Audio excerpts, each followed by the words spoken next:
রাষ্ট্রের অন্যতম স্তম্ভ মিডিয়া সম্মানিত ভাইদেরকে নিয়ে এই চা চক্র অনুষ্ঠানের সম্মানিত সভাপতি অত্রপুরে আপনারা এই চায়ের দাওয়াতে কবুল করেছেন। আলহামদুলিল্লাহ বলি। আসলে চেয়েছিলাম যে যেখানে আমরা নির্বাচনী হবে আর যাতে করে কেউ দুর্নীতি করতে না পারে এই বিষয়টাও আপনাদেরকে অ্যালার্ট থাকতে হবে। যেহেতু আমরা চাই যে দুর্নীতিমুক্ত সমাজ এবং বৈষম্যমুক্ত রাষ্ট্র, এটা যতক্ষণ পর্যন্ত সুনিশ্চিত হবে না, উন্নয়ন হতে পারে ঠিক, কিন্তু রাষ্ট্র থেকে আবারও টাকা পাচার, আমাদের দেশের অর্থ বাহিরের দেশে চলে যাবে, আমরা এটা কামনা করতে পারি না। আমাদের দেশের অর্থ দিয়ে আর্থ সামাজিক উন্নয়ন হবে।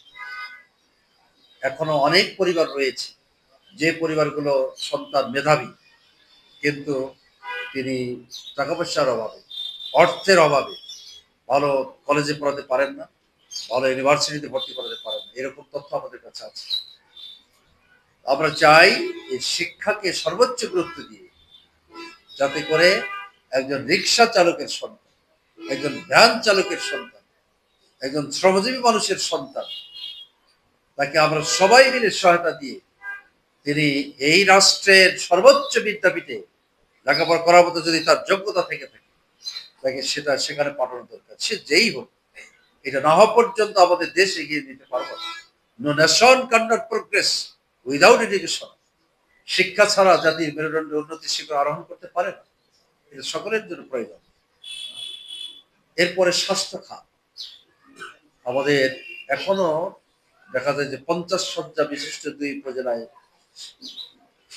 মেডিকেল রয়েছে। সেখানে জনসংখ্যা প্রতিনিয়ত বাড়তেছে। ডায়রিয়ার প্রকোপ যখন চলে তখন মেঝেতে পর্যন্ত রোগীরা থাকে। এটি অত্যন্ত কষ্টকর। একটা দেশ উন্নত, রাস্তাঘাট পাকা হলেই উন্নত না। আমাদের দেশের জনগণ, বিশেষ করে প্রসূতি মায়েরা, তারা যাতে সহজেই এই স্বাস্থ্য সেবাটা নিতে পারে, এটাও নিশ্চিত করতে হবে। এটাও আপনারা এই লেখনী শক্তির মাধ্যমে রাষ্ট্রের কাছে বাস্তব চিত্রটা তুলে ধরুন, এটা আমাদের প্রত্যাশা। আপনারা জাতির সম্পদ, আপনারা দেশের সম্পদ, আপনার রাষ্ট্রের সম্পদ, কোনো দলের নয়, কোনো ব্যক্তির নয়। আসুন, আজকে এই স্বল্প সময়ে আপনারা আমাদেরকে ধন্য করেছেন। আমাদের পক্ষ থেকে আপনাদেরকে আরেকবার অভিনন্দন জানাচ্ছি। এর ভিতরে যদি কোনো গ্যাপ থেকে থাকে, স্পটের নিয়ে কথা বলেছে, এই ভ্যালু নিয়ে, তারপরে সর্বোচ্চ আমরা সবাই একে অপরে দূরে ঠেলে দেওয়া নয়, বরং কাছে টানি, সবাই একসাথে দেশ করি, দেশের স্বার্থে কাজ করি, দুর্নীতিমুক্ত সমাজ ব্যবস্থা, রাষ্ট্র গড়ে তুলবার চেষ্টা করি। এই অঙ্গীকার ব্যক্ত করে আপনাদের সকলের সুস্বাস্থ্য কামনা করি আমার বক্তব্য শেষ করছি। আল্লাহ হাফিজ।